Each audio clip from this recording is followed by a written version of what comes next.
Dan itu sesuatu yang dimintakan Allah, dimintakan Rasulullah kepada Allah, yaitu Rabbana wa la tuhammilna ma la taqata lana bih.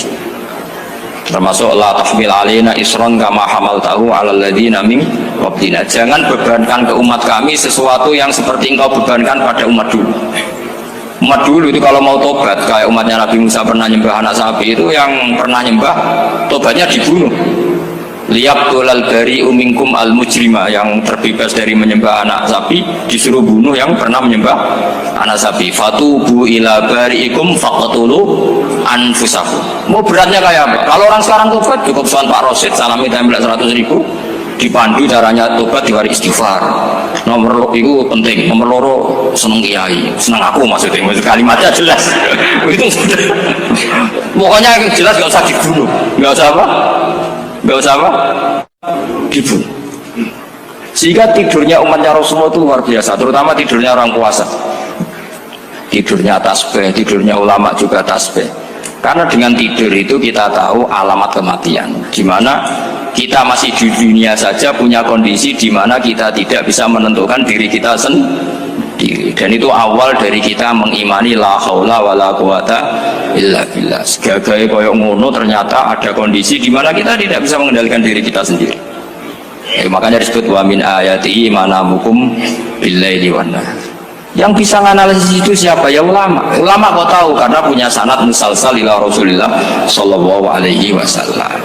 Sehingga uniknya kenapa tidur itu sakral? Coba semua nabi di antara wahyunya itu lewat apa? Semua nabi di antara wahyunya lewat apa? Tidur, lewat mimpi. Inni ara fil manami anni atfahuka fanzur madza. Maka mimpi ini harus dikelola secara baik, yaitu kalau kamu mau tidur, wudu dulu, baca tasbih, terus tinggalkan semua dunia, anggap saja ini pemanasan kematian. Itu insya Allah mimpinya sip pokoknya. Paling dikejar-kejar dajjal kecemplung kali, insya Allah. Tapi kalau kamu tidur gak wudu, raiso turu terus raiso turu mangan seku, raiso turu terus raiso turu mangan sik ben warak ben iso turu. Insyaallah dikejar dajjal kecekel. Akhirnya melindur tak karu-karuan karena tadi. Nah, sanad seperti itu yang punya siapa? Hanya ulama. Ada lagi satu contoh, ini sudah hampir 20 menit, Pak. Itu saya pernah ngaji Durarul Kalami Syafi'i, mutiara-mutiara ngendikan Imam Syafi'i. Itu ulama itu mesti ngendikan itu unik. Tadi saya sudah cocokkan sama Bupati, tak tanya, Pak Bupati, saya ini punya ilmu dari Bapak, mungkin pas untuk jinan pakai. Kata Bapak, urip itu podo ya, ngadepi konco, kayak musuh itu podo ya, malah kadang ribet konco. Dulu saya itu iskal itu janggal. Tapi setelah ngaji Durarul Kalami Syafi'i yang ada di Muqaddimah kitab Majmu', Muqaddimah Syarhul Muhadzab Imam Nawawi, Imam Syafi'i ngendikan gini, man ahsana ilaika faqad qayyadaka. Wong apiki kowe nyancang kowe. Pak Ros itu apian bae kok. Kene sarang sowan mampir gayane apian, jebule nyancang. Awas nek teko niku Mas. Itu faqad qayyadaka, nyancang kowe. Tapi waman asaa ilaika faqad atlaqaka. Wong sing eleki kowe iku penak bebasno kowe. Kowe tau diutangi wong kancamu ta musuhmu. Sing biasa utang kowe lho. Kanca. Kowe numpak mobil ketemu musuh enak ra usah nawani, nek ketemu kanca monggo bareng. Sing ngel-ngelo kowe kanca atau musuh. Artinya gini, kanca ya barokah, nggo perjuangan, musuh ya barokah mergo ora tau utang.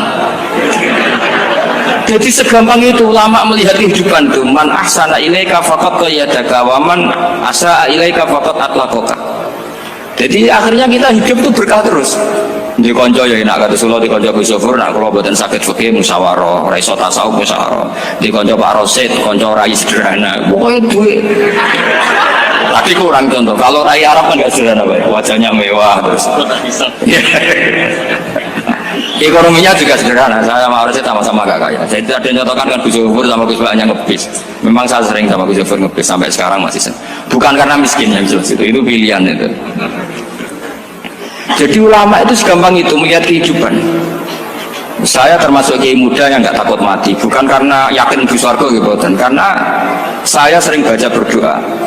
Allahumma ya Allah, kata Rasulullah, kamu harus berdoa, ya Allah, ij'alil hayata ziyadatan li fi kulli khairin wal mauta rohatan li min kulli syarrin. Mungkin sekarang kita ada zina, mungkin sekarang kita ada korupsi, mungkin sekarang kita ada maling, tapi potensi itu tetap ada. Yang bisa ngakhiri itu apa?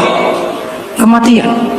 Maka anggap saja kematian itu rohatan li min kulli syarrin, semua mengakhiri semua keburukan. Kayak apa Rasulullah memandang kehidupan? Kalau kamu masih hidup, anggap saja ziyadatan li fi kulli khairin. Saya gara-gara hidup saudaranya kersane Pak Rosid ngaji di sini.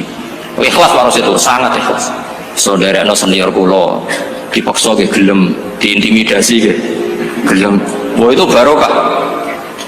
Nanti setelah saya mau mati, pikiran saya juga akan ridho-ridho saja. Ya Allah, ini akhir dari segala potensi keburukan saya. Sehingga kiai NU, kiai alim nek ana bajingan tukang ngemel wong kok mati, saya iki Pak niki saya iki. Tanggane ra ono sing gelem muni saya. Kiai ini maksud, ayo Pak muni saya Pak. Mboten saya ini tempuh lan saya pun mati pun mboten saged nakal niki. Ya jenenge rohatan li min kulli syarrin. Kalau mayit ya rohatan lahu min kulli syarrin. Kayak apa sanad kita ke Rasulullah kabeh itu dimana jadi ibadah. Al hayat ziyadah fi kulli khairin, al maut rohatan min kulli syarrin. Kenal Pak Rosid ya ibadah, apalagi kenal Gus Zofur ibadah, kenal Bupati ibadah, konco perjuangan. Kok kenal preman ya ibadah, konco latihan dakwah, anggapnya latihan ngelola rehab. Kenal polisi ibadah, jaga stabilitas nasional, kenal ABRI ibadah, jaga NKRI. Kenal orang nakal ibadah, dianggap pembina. Semua itu ibadah. Kayak apa ajaran agama ini? Semuanya baik-baik saja, tergantung niat. Tapi sanad ini siapa yang punya? Hanya ulama. Nah ulama itu siapa? Ya orang yang kamu ketemu. Dalam konteks ini Mbah Mun. Mbah Mun ngajari kita macam-macam. Mbah Mun ketemu orang siapa saja hormat. Saya kemarin bikin makalah untuk beliau, termasuk saya cerita dari riwayat Rasul Aqli Ba'dal Iman Billah At-Tawaddud ilan nas wastina'ul ma'ruf ila kulli barrin wa fajirin. Inti iman setelah akal menentukan kita iman kepada Allah, akal setelah mengantarkan logika iman kepada Allah, akal itu kita gunakan at-tawaddud ilan nas supaya kita bersikap simpatik dan melakukan kebaikan kepada siapa saja. Karena barokahnya kita simpatik nak ngandani wong nggih gampang. Misalnya kita di kiai alim sundulang itu sampean mbek tangga modit ketemu wong perengut sing ape ngandel iku sapa? Sementara sing preman ayo ngopi nggonku sik tenang ae. Sing kiai ini orang begawean ngene kopi kowe. Akhirnya sing preman sakok di pengaruh, sing kiai ini bakil gak duwe pengaruh. Itu tidak boleh kejadian seperti itu. Makanya ada riwayat wasqinaul ma'ruf ila kulli barrin wa fajirin. Terus kalau suwun sanad-sanad seperti itu tidak boleh hilang. Saya itu kitabnya Bangun Al-Ulama Al-Mujaddid itu setengah hafal. Sampai sekarang masih tak baca. Kalau mau tidur tak baca. Bahkan di tas saya itu ada terus. Ya karena kalau saya di Jogja kangen bangun baca itu ketika beliau masih sugeng, apalagi sekarang. Karena jangan sampai saya ini punya fatwa yang mukhalif terhadap fatwanya Mbah Mun. Ini terutama warning sama santri sarang, nggak boleh. Terakhir itu Mbah Mun punya kecenderungan, punya pikiran kayak Yusuf Qaradawi, ya potensi wajibnya zakat khodrowat fawakih. Menghentikan gini, sama sih ingat ketika ngaji sama Gus Zofur Pak Rosid kalau Mbah Mun guyon. Wong desa iku wis melarat, gegere nganti kaya akeh wae. Mbah Mun nyontokno gegere macul nganti kaya akeh gara-gara sing ditandur pari wajib zakat. Wong Sulawesi nandure kakao cengkeh, zaman iku cengkeh joyo. Berhubung ora akut gak wajib zakat. Padahal kaya raya. Jadi fenomena itu sering diutarakan beliau. Lama-lama beliau ngarang di Al-Ulama Al-Mujaddidun. Beliau mengutip pendapat Ibnu Katsir, tentu di era modern kayak Yusuf Qaradawi. Sebenarnya Yusuf Qaradawi sendiri bukan mujtahid, dia yang muqallid juga. Kata Ibnu Katsir, wa mimma akhrajna lakum minal ard, yang harus dizakati adalah ma itu umum, apa saja yang keluar dari bumi. Maka kecenderungan Mbah Mun akhir-akhir itu beliau fawaqih khudruwat itu dizakati. Tapi beliau tentu tidak ilzam ya, karena beliau sangat syafi'i. Tapi ini kan saran yang baik lah menurut saya. Apa susahnya sih jadi wong lomo gitu. Wong jadi wong medhit kok bilo-bilo. Lah nek kowe takok takbirin ndi Gus, nak khudrawat fawakih, melon, kakao, tebu wajib zakat. Takbire iku lomo iku apik, medhit iku elek. Ngoten mawon.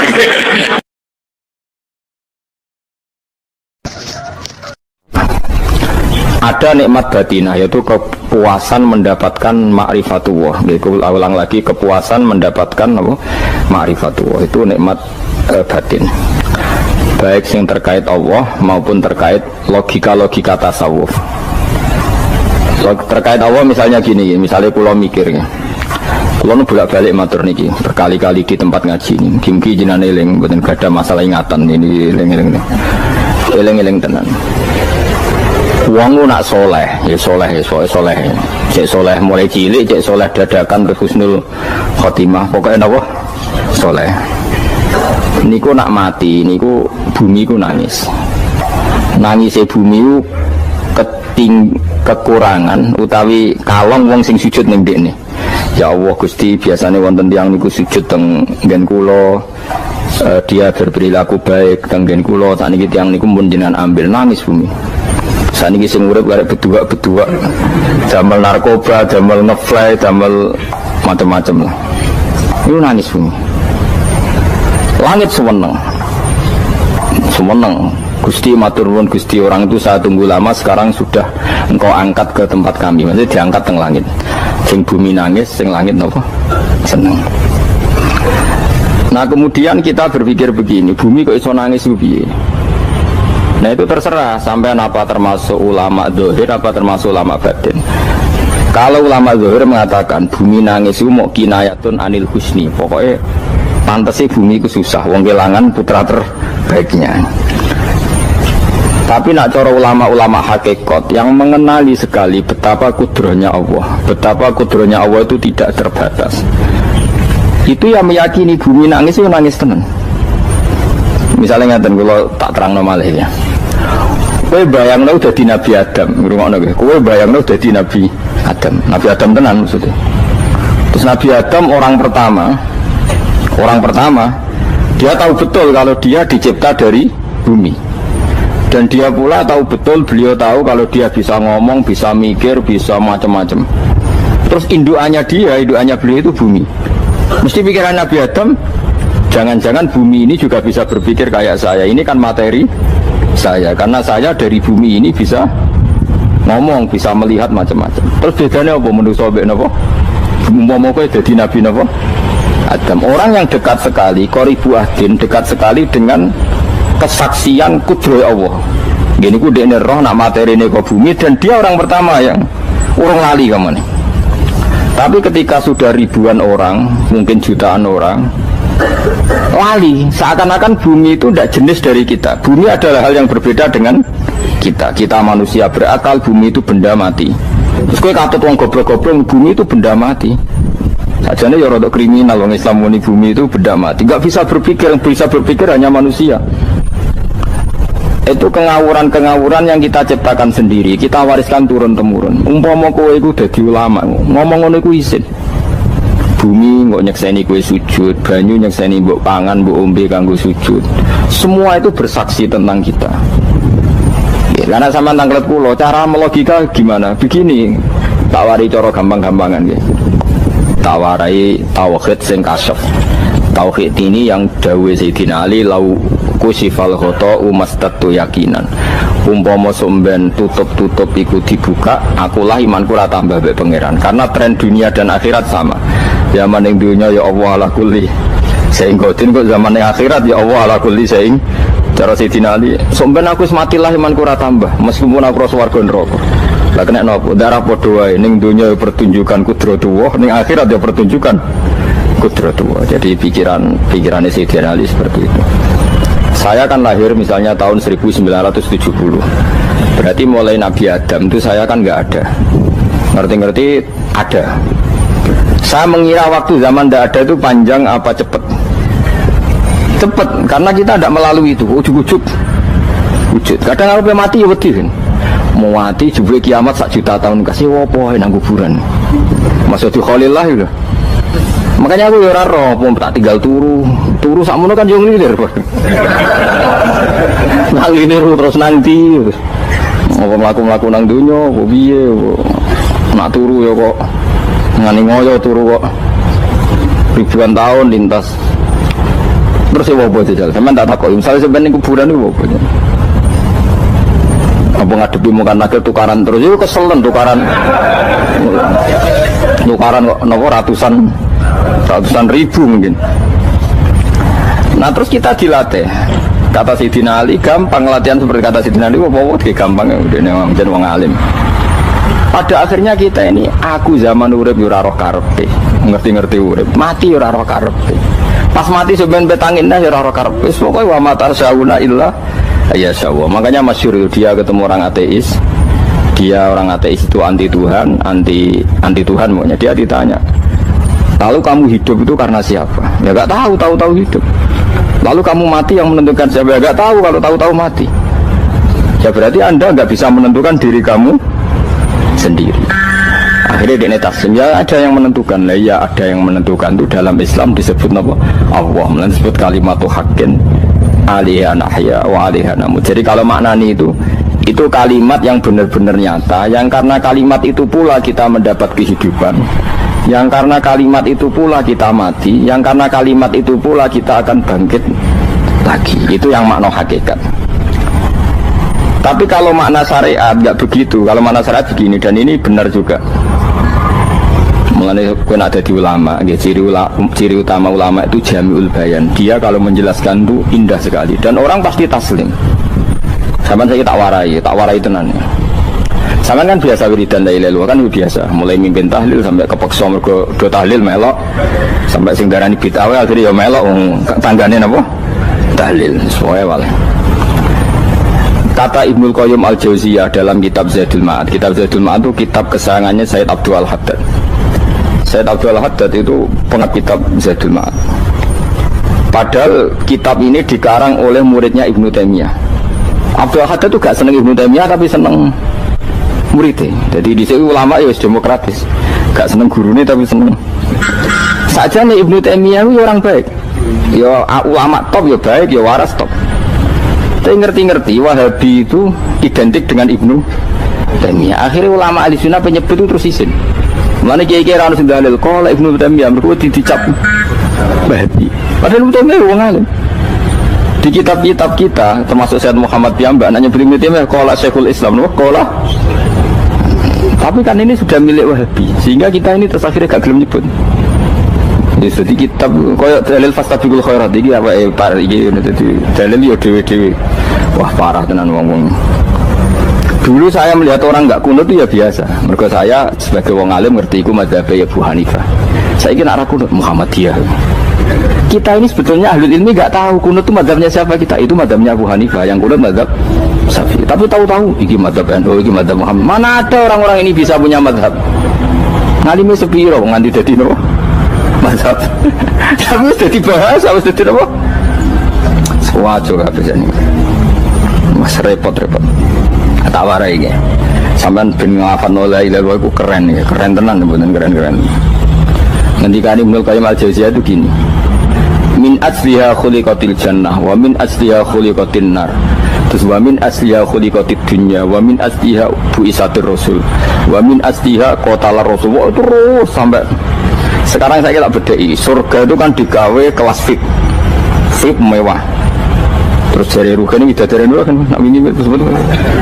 Kira pitung pulau, wayu kafe dan rano sengai keriting, wayu kafe terus gak tahu delok wong liya. Kadang bojo kita wis elek cek delok. Oh iya, bidadari sifatnya maksuratun fil khiyam, jadi gak tahu keluyuran ning ndi.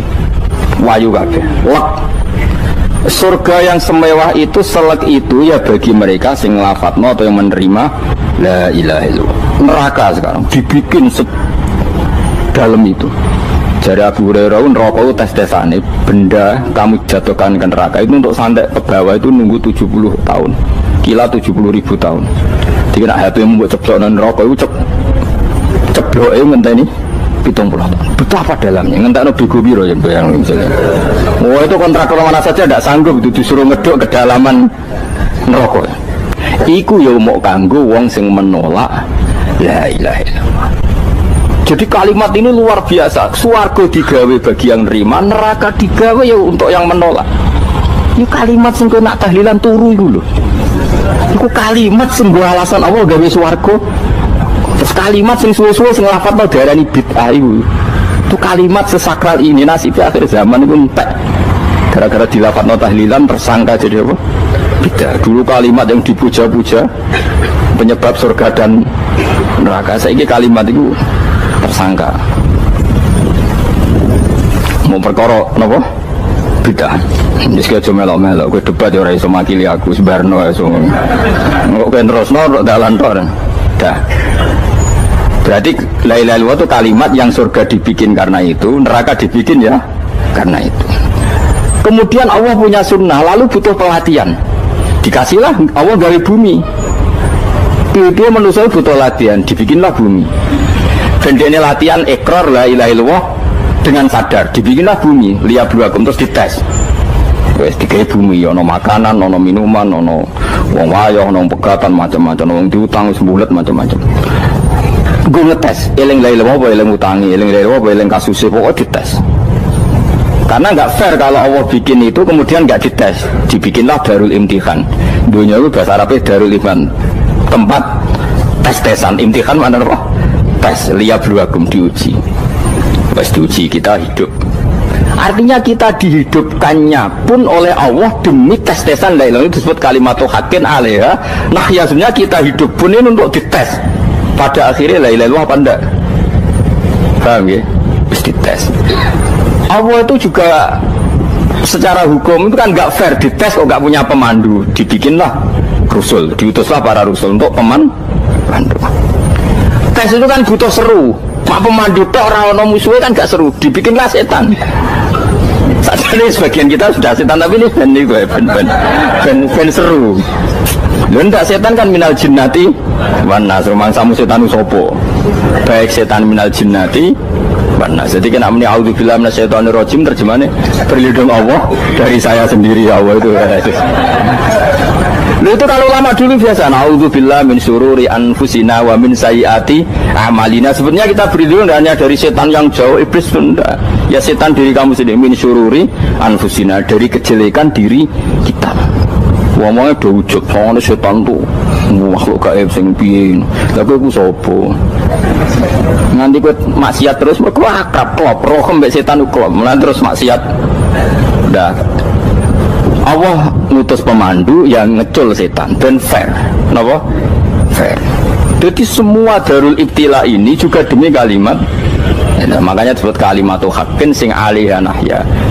Kita hidup ya demi mendapatkan kalimat itu. Kita mati nanti ya demi kalimat itu, artinya mati ke neraka ya karena kalimat itu kita menolak atau mengabaikan. Masuk surga ya karena kalimat itu kita hormat, kita benar dalam memperlakukan kalimat itu. Berarti alaiha nahya wa alaiha nam. Terus wa alaiha nub'as karuan, kalau kamu termasuk minal aminin ya nub'as minas solihin, kalau minal kafirin ya nub'as minal zalimin. Tapi semua desain dunia ini hanya demi kalimat la ilaha illallah Muhammadur Rasulullah.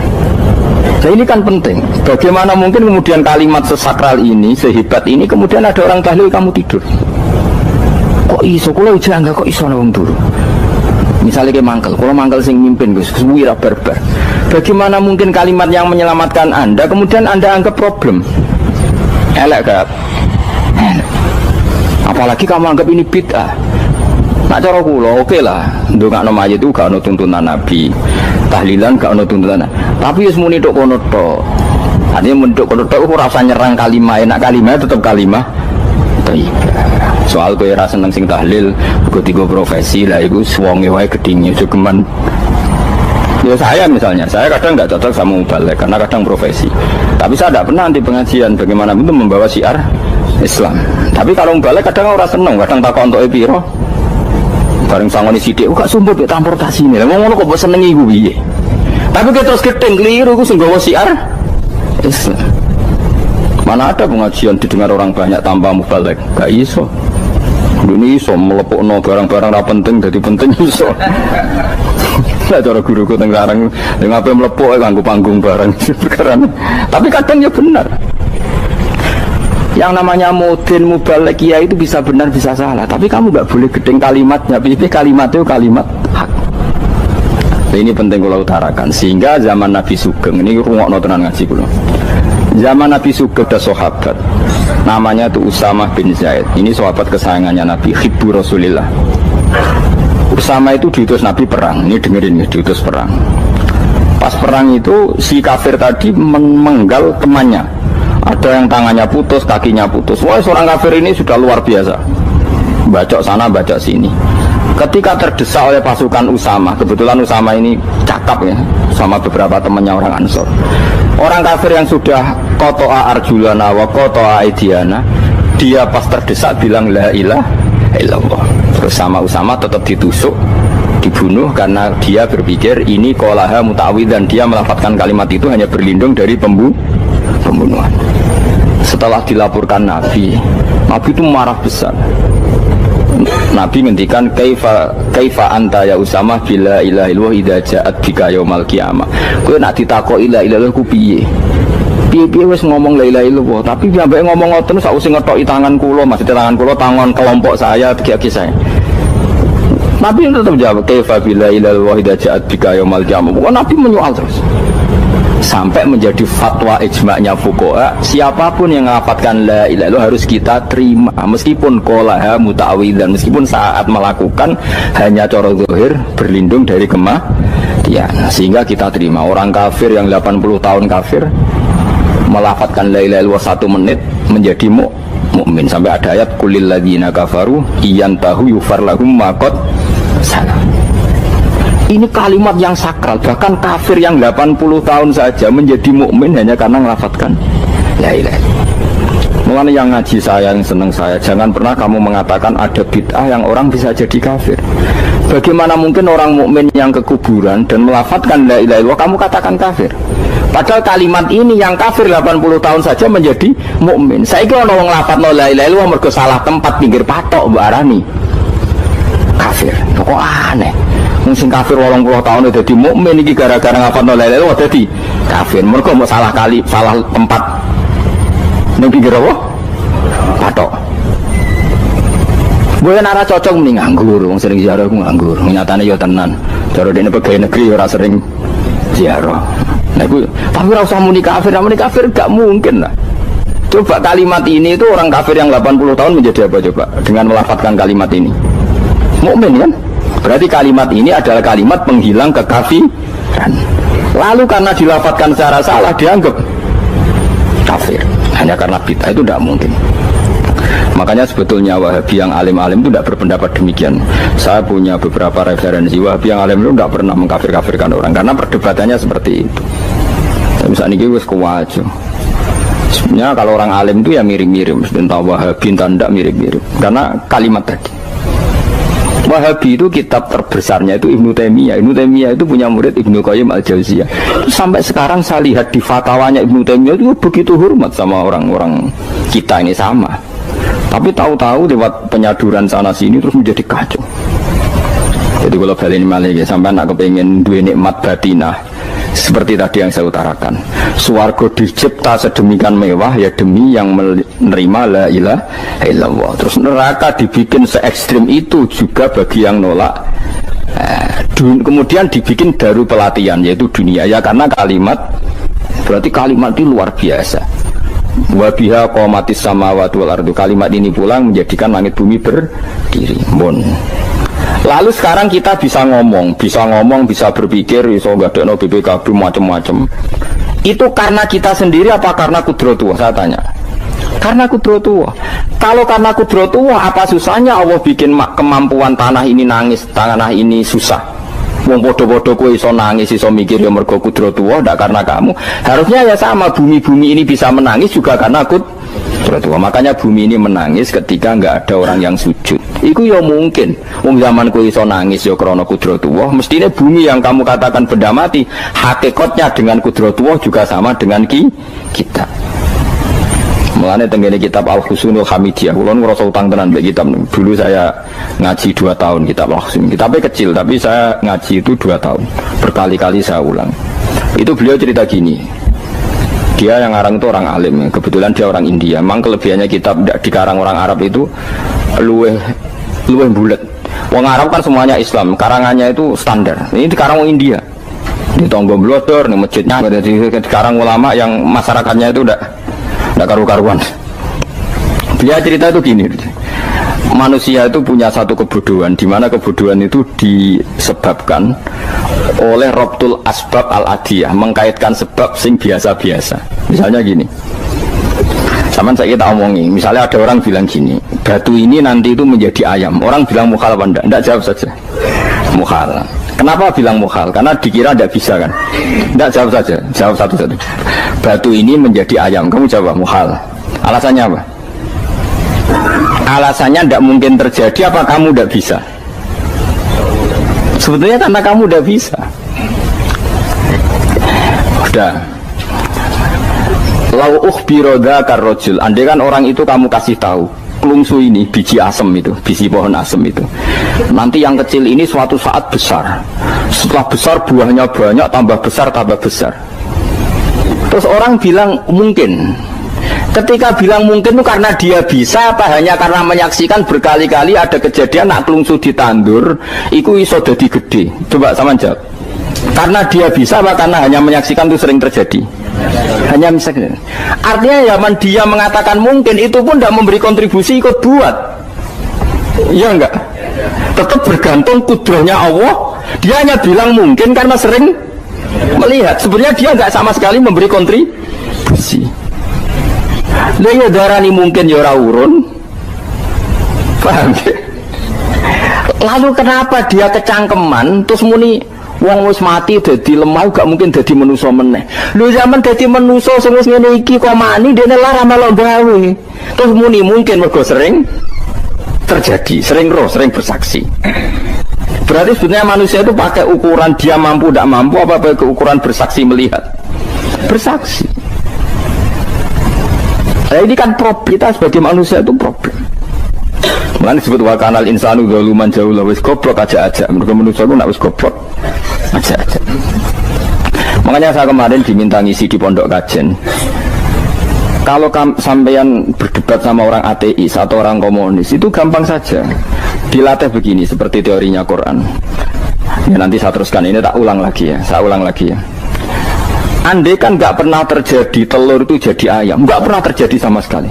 Telur itu jadi ayam. Terus kamu mengasih tahu orang tadi, telur ini loh nanti jadi hewan yang hidup terus terbang.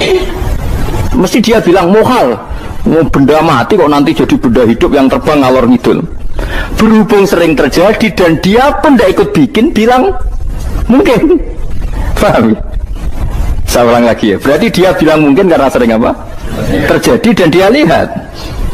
Andai kan pertama kali nggak ada telur sama sekali yang jadi ayam, terus pengalaman pertama di dunia belum pernah terjadi. Kamu kasih tahu telur ini nanti jadi ayam terus terbang. Orang ini bilang muhal enggak? Muhal. Berhubung sering terjadi bilang enggak? Nah berarti kita nanti bangkit dari kubur gampang saja bagi Allah. Cuma belum pernah terjadi kamu mengatakan muhal.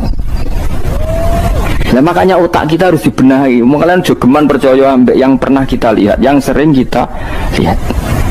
Percayalah dengan akal, tapi akal waras deh. Karena waras itu serempet tatanannya wangil. Makanya Islam itu melatih. Qul falillahil hujjatul baligha. Misalnya begini ya, dulu kalau Gerwani atau PKI atau siapa sajalah, itu kalau melatih anak-anak TK, makanya seorang ulama harus punya kecakapan penjelasan ibanatul ahkam. Itu anak-anak kecil dilatih. Anak-anak kamu terpejam, mintalah manisan sama Allah. Ya Allah saya minta manisan, saya minta permen. Terus disuruh buka, dapat nggak anak-anak? Nggak dapat bu. Wah berarti Allah nggak ada. Sekarang minta sama bu guru. Bu guru kami minta permen dikasih. Berarti yang ada bu guru bukan Tuhan gitu. Akhirnya jadi gerakan ateisme. Nah sebetulnya untuk melawan gerakan itu kita harus melatih begini, misalnya gini. Saya itu pernah ketemu sama orang yang berpikiran komunis. Oh komunis juga. Dia nantang saya gini, Pak, pokoknya saya tidak bisa menerima konsep Tuhan sebelum Anda bisa menjelaskan kenapa ada Tuhan. Jadi, bocah kok elek ini. Nah, aku ngerti aja, sak cerdas ini tetap cerdas aku yakin tetap cerdas aku. Selain raine seram meyakinkan, saya pikir tetap cerdas. Kulo itu kan wong Quran gitu, artinya punya pikiran panjang. Mungkin di antara orang Islam kita ini tidak punya kecakapan menjelaskan. Tapi kalau orang sering baca Quran, apalagi dia ngaji tafsir ya, yang waras maksudnya waras lah. Serapati seneng duit, barang ini penting. Kalau seneng duit, mari goblok. Yakin ulama seneng duit, mari goblok, tak jamin.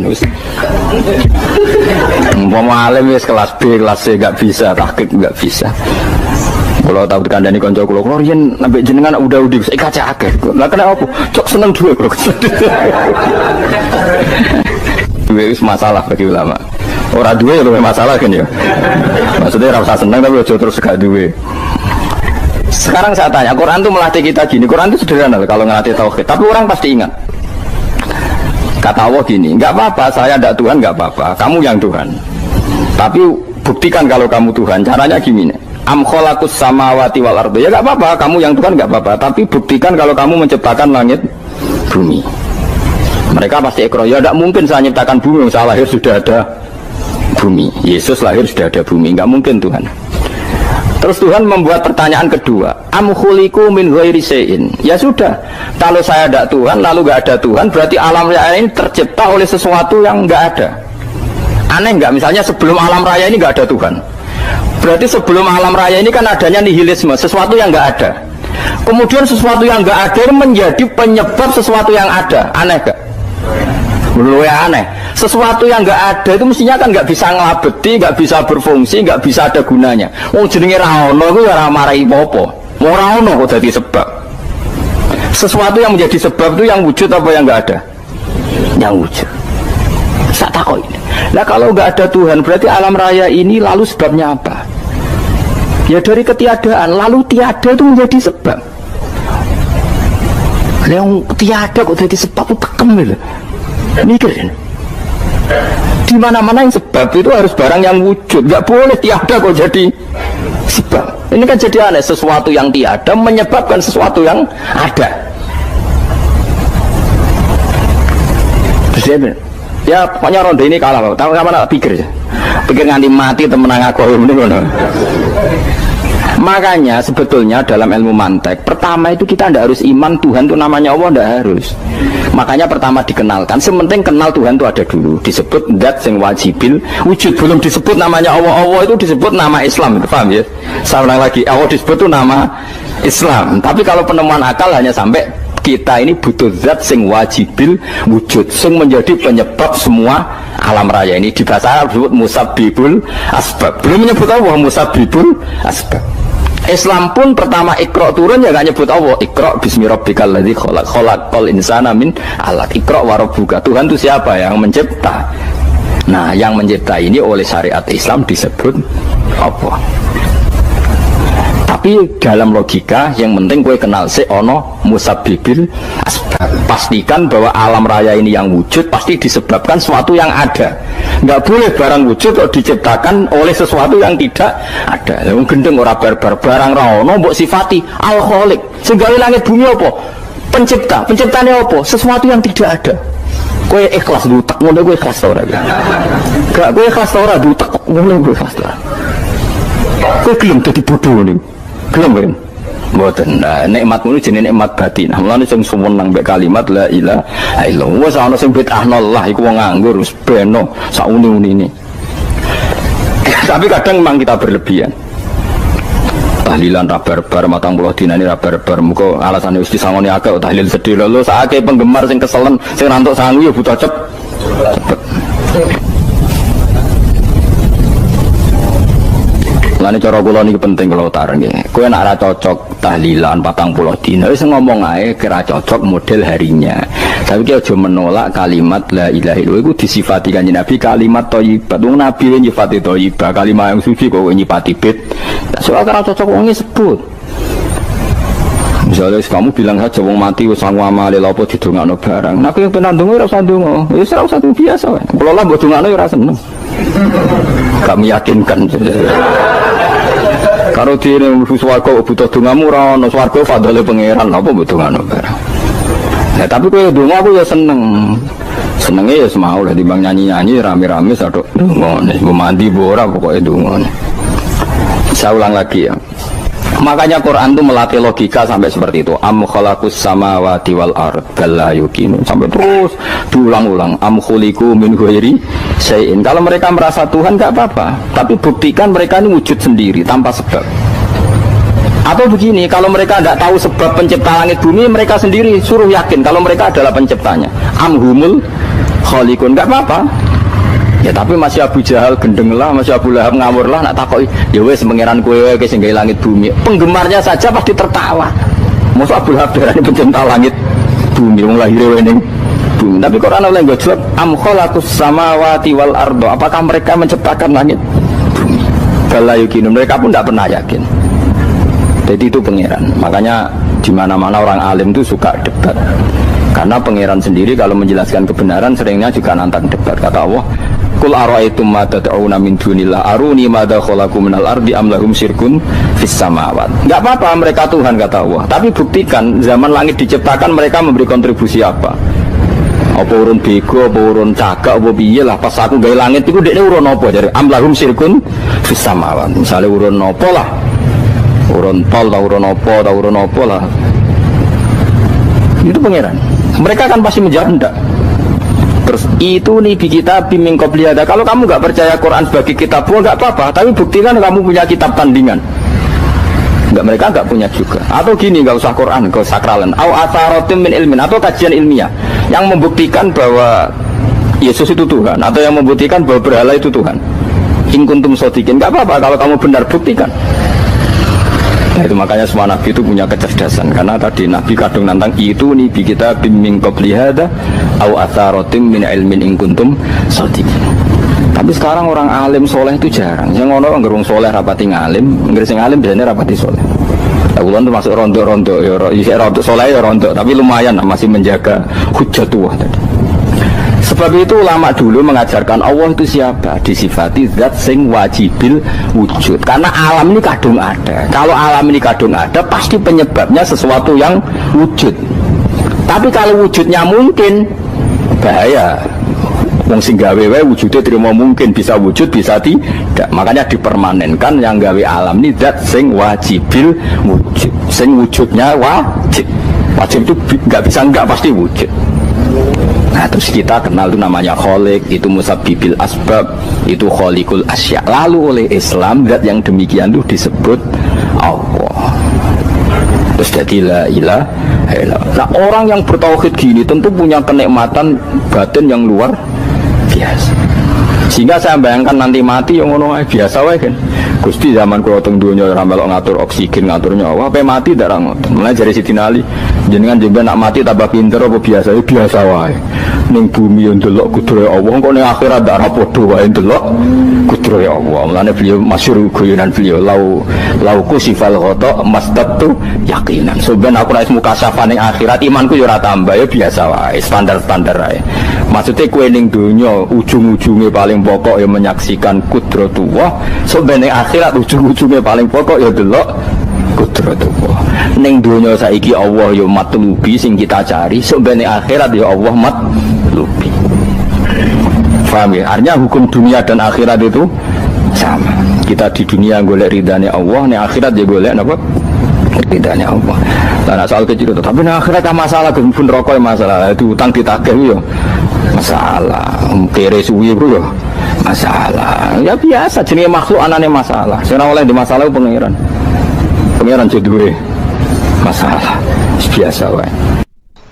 Terus niki kalau mulai saking penjelasan kias Ali itu analogi kias nggih, analog dados tengene ilmu usul fikih itu ada kias itu kan kias awlawi dari bawah dikiaskan ke yang lebih apa? Atas. Ada kias setara namanya kias musawah setara. Ada kias fahwal khitab, maknanya ya orang pasti sadar kalau maknanya seperti itu. Sampai saya kita berdiri jawab mau biasa mau udah pantas pinter pantas jawab baik. Kalau bolak-balik ngaji menerangkan kita ini hidup itu menjadi tahu apa malah menjadi tidak tahu gara-gara hidup.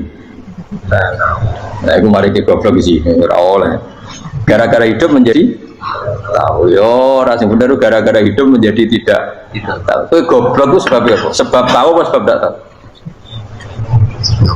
Oh, sekarang polling ke apa? Ayo 02 sih, sebab tahu. Ini yang syukuran. Tahu? Hidup itu menjadi tahu, menjadi tidak tahu. Menjadi tidak tahu. Gue mas 01 gue. Oh, menjadi tahu. Nah, gue tengah-tengah. Wong loro padha ora jelas ya, cara kowe. Ndak tahu, berarti menang 0 piro. Biasa. Tawari ilmu hakikat ya. Di awal syaratnya dadi wali. Meskipun dadi wali ku yo angel tapi tak warai mukadimah no. Jadi nak bar iki urung wali cek apa? Mukadimah. Ndak sekarang misalnya gini, saya mau minum teh. Jadi saya melihat teh. Saya minum teh. Karena saya fokus minum teh, terus anak saya main di sekeliling saya, anak saya kecil misalnya, terus jatuh. Saya ini dianggap bodoh kan? Bodoh kan? Gara-gara mau minum teh fokus saja, membiarkan anak jatuh. Yang andai kan saya tidak fokus minum teh, mungkin anak saya terkontrol. Terus ngerti ada cilik kan potensi apa? Begitu juga dunia. Gara-gara kita delok babunan ayu-ayu, delok gemerlapi dunia politik, delok hal-hal yang nggak penting. Akhirnya melupakan hal yang penting. Sekarang misalnya Allah itu Ar-Razzaq, pemberi rizki, Allah itu Al-Mudabbir sing ngatur itu. Gara-gara Fauzi terus meyakini satu makhluk apa yang menyelamatkan Indonesia. Ya kan, dari iman kepada Allah menjadi iman kepada itu tidak boleh sih, iman ya baik pangeran. Jadi dunia itu biasa ya. Oh, nomor itu kok iso nentokno. Cuma ya tetap berorganisasi secara duniawi, tapi tetap bisa menentukan. Ini rumah tenan awas. Nah, karena kita hidup maka menjadi tidak tahu. Kita tahu itu menjadi tidak tahu. Surgono sehingga nanti tak terangkan sekian dalil dari Quran dan hadis. Gara-gara saya fokus minum teh, terlena mau ngopi, wah sena isu ngopi. Gara-gara terlena itu anak saya jatuh, menjadi tidak tahu. Begitu juga dunia. Makanya Allah sering memberi nasihat, fala taghurrannakumul hayatud. Kamu jangan tertipu oleh kehidupan dunia. Ibaratnya Allah menimpi direm, dat paling penting, paling pokok. Tapi kamu abaikan. Kamu bilang jabatan penting, teman penting, mitra pejabat penting, komunitas penting. Kamu sampai lupa bilang nah Allah itu lebih penting. Nah, ini sudah mulai kena hijab. Nah, orang yang kena hijab ini nanti tidak bisa masuk surga karena Allah duka. Dengan juga marah besar Allah ngendikan kalla innahum ar-rabbihim yauma idzil lamahjubun. Orang-orang ini nanti ketika di akhirat terhijab dari saya. Karena zaman yang dunia ya ora tau roh aku. Kenapa kok terhijab? Justru karena ada yang diketahui, justru ada yang diketahui. Contoh paling mudah itu copet atau lonte atau koruptor atau apa saja. Misalnya nyon sewu orang jadi copet itu kan nomor 17 atau misalnya jadi pekerja seks nakal itu kan nomor 17 atau 18. Hanya karena pernah mendapat rezeki dari judi misalnya atau dari transaksi yang haram. Terus dia bilang gini, aku nak jadi copet mangan kopo. Aku nak judi mangan kopo. Aku nak gak jadi wong nakal mangan kopo. Padahal dia 17 tahun nyatanya bisa makan, birizkillah apa? Tapi pernah merasakan 1-2 bulan dari rezeki haram, dia menvonis seakan-akan tidak bisa makan kecuali dari rezeki haram. Ya itu tadi gara-gara tahu nikmatnya uang yang sepintas lewat haram, nyopet atau korupsi, terus menafikan nikmat-nikmatnya. Jadi dari tahu nikmatnya nyolong atau korupsi menjadi tidak. Makanya kalau dalam ilmu tasawuf itu gini fatwalian, manusia sekarang itu tidur, kalau mati baru bangun. Jadi cara ilmu tasawuf itu annasu niyamun wa idza matu intahu. Mungkin ada yang hafal tapi ra paham. Jadi rata terang annasu niyamun wa idza matu intahu. Manusa kabeh sak donya iku turu, nek wis mati lagi tani. Mergo kena wis mati iku lagi roh, jebule sing hak tenan iku sujud ning pangeran. Sing hak tenan iku subhanallah walhamdulillah. Sing hak tenan iku muni Allahu akbar. Kae zaman ning donya dintekno kowe ngomong, "Nu Amerika super power." Kenal presiden penting, kenal menteri penting, kenal kiai gede penting. Iku mbok entekno. Barang-barang sing cara akhirat gak mendesak mbok entek. Wong nek ramangan mati, nek ra duwe gaji sumpah, pensiun sumpah, hal-hal Nanti setelah di akhirat kamu hanya tahu satu kalimatul haq, yaitu kenangan terbaik kamu di dunia itu sujud. Jika kamu getun ketika hidup tidak pernah sujud. Makanya kata Rasulullah, nanti kamu tahu ketika di akhirat hatta takuna sajdatul wahidatu khairan minad dunya wa ma fiha. Sehingga kamu nanti tahu bahwa sujud satu kali itu lebih baik ketimbang dunia dan sisi.